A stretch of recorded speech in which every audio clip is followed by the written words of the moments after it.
xiriirka kubadda cagta Koonfur Galbeed iyo kan degmada Baydhabo munaasabada xarig jarka waxaa ka qayb galay wasiirka wasaaradda dhalinyarada iyo isboortiska maamulka Koonfur Galbeed maamulka gobolka Baa iyo maamulka degmada Baydhabo madaxa ka socotay xiriirka kubadda cagta Soomaaliya oo ay ka mid ahaayeen gudoomiye ku-xigeenka xiriirka Soomaaliyeed oo xubin ka tirsan guddiga horumarinta ciyaaraha maamul goboleedyada dalka bahda dhalinyarada ciyaaraha degmada Baydhabo ugu horeyntii waxaa munaasabada furitaanka xafiisyada xiriirka kubadda cagta Koonfur Galbeed ka hadlay gudoomiyaha xiriirka kubadda cagta Koonfur Galbeed Axmed Ali Xasan Axmed Dollar wuxuuna ka sheekeeyay baahida xiriirka uu u qabay in la helo xafiisyo uu ku shaqeeyo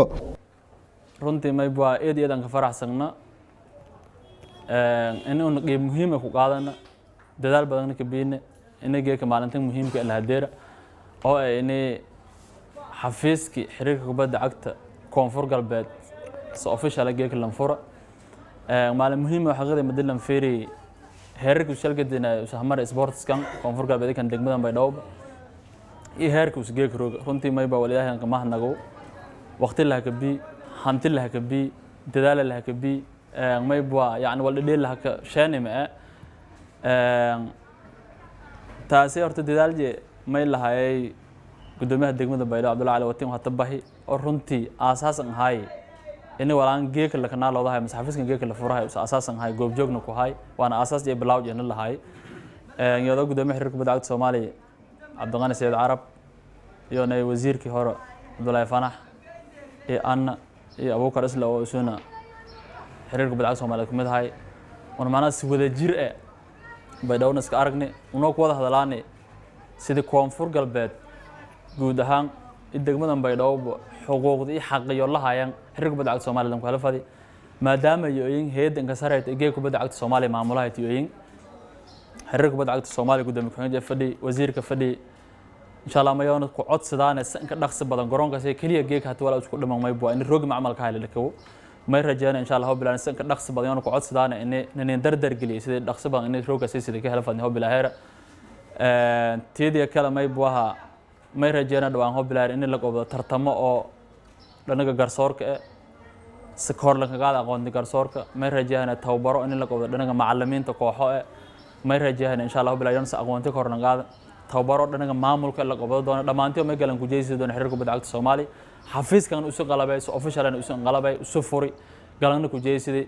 may la raayn insha Allah wasiirka cusub ee wasaaradda sportska dadaal badan ka biin naftiisa walaasay hirgal fadan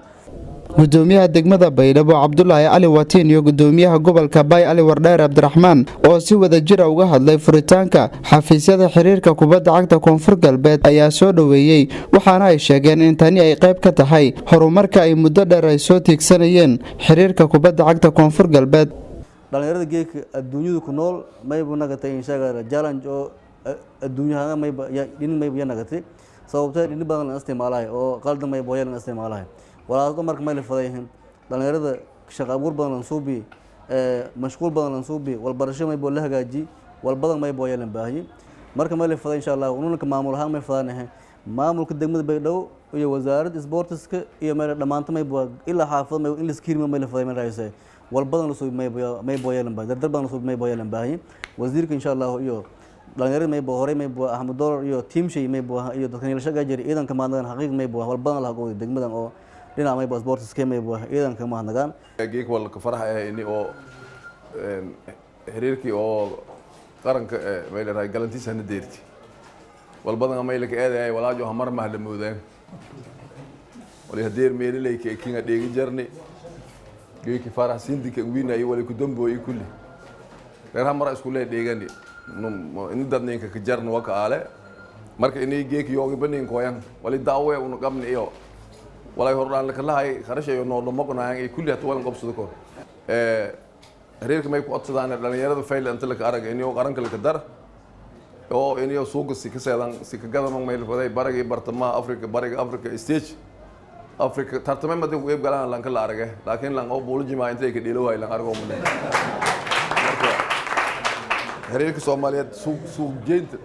lambane hoolaje suuq jeysday dhalinyarada Soomaaliyeed suuq jeeyusho isinaysan ku faday dalaalan suubi horhayn qaadayo iyo madaasa dhiir galaan oo halin ku hatigeeg wal beesel Yoroban bay dheeg unu dhon dheelan madaasi warbeen iyo idaadi man baa nagalo bay ina sheegan lan welba dheelay ki hata dhaladana dheelay marka natijaabii mado wasiirkan de way waha wasiirkii oonay tahay isboorti koran qaada fadiyaha usuba isboorti ahreed galgal badanya waana qaraaba badanya dad badan aan moqonaada walbaan dhaaftay adeen wali dawladaha u qaad wali reerka u qaad wasiir walbaan dhaaftay marka ana sheey ka dardaarme hantida oonay tahay lan dhisi stadium kan kaaswiina wali oo meel raayis facility ay qaban ni oonay tahay la dhagaalay gudoomiye ku-xigeenka xiriirka kubadda cagta Soomaaliya oo goobjoog ahaa furitaanka xafiisyada xiriirka kubadda cagta Koonfur Galbeed ayaa ka hadlay munaasabadda waxaana ay sheegeen in ka xiriir ahaan ay dadaalo gelin doonaan sidii loo horumarin lahaa kubadda cagta Koonfur Galbeed waxaana ay ballan qaadeen in horumarinta kubadda cagta Koonfur Galbeed uu qayb ka noqon doono dhismaha garoonka kubadda cagta Koonfur Galbeed oo bilaha soo socda in rooga macmal kala dhigi doono sidoo kalena la dhameystiri doono dhismihiisa guud wasiirka dhalinyarada isboortiga Koonfur Galbeed Cali Dhuux oo ah kulay nin dhalinyaro ah oo ogolaaday xiriirka kubadda cagta Koonfur Galbeed iyo xiriirka kubadda cagta Soomaaliya in si toos ah shaqeeyaan si loo gaaro ujeedada laga leeyahay horumarinta kubadda cagta aniga garaadkayga Baydhabo waxay kamid ahayd magaalada hadda aan joogno magaalooyinka kubadda cagta aad ugu horeeyay kamid ahaayeen macalinku sidoo sheegay weligeed waa iska jirtay in la isgardaamiyo wax iska caadi waa football kamid ah laakiin Baydhabo waxay kamid ahayd magaalooyinka kubadda cagta aad ugu horeeya insha Allah waa rajeynaa marka inay sidoo noqoto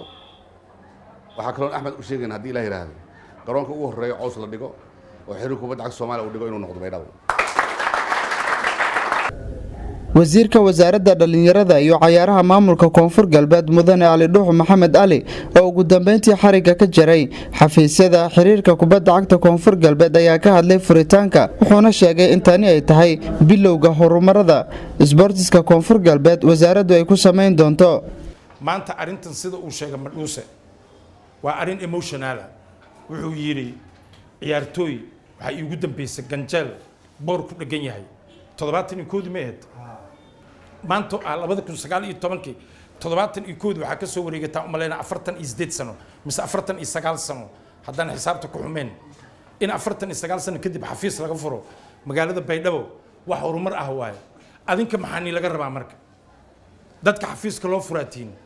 inaad kala shaqaysiin gudoomiyaha sida xafiiska loo nooleen lahaa anaga ka wasaarad ahaan waxaan joogtaynaynaa sida aan wax u la qaban lahayn gudoomiyaha ama han noqoto sida naloo balan qaaday in rooga garoonka la dhigo han noqoto in la tababarayaasha han noqoto in la tababara arbitrayaasha han noqoto in maamul loo suubiyo isbartiibooyinka han noqoto in ciyaartooyda qalabeyntooda in lagu dadaalo waxaan u baahanahay ambalaas waxaan u baahanahay dhaqaatiir maalinta la ciyaartooyda garoonka joogan oo qofkii lu ka jabo isla markii si gargaar degdeg u siiyo shaqada waa badantaa Soomaalidu waxay dhahdaa farikamo qodna faanoole intaas oo dhan insha Allah annagoo adinkeedin ka maarmin idin la tashan doona waxbaan ka qaban doonaa xafiisyadan ayaa noqonaya xafiisyadii ugu horeeyay oo uu yeesho xiriirka kubadda cagta Koonfur Galbeed sanado kadib Cabdinaasir Musharraf Jinawkay TV Baydhabo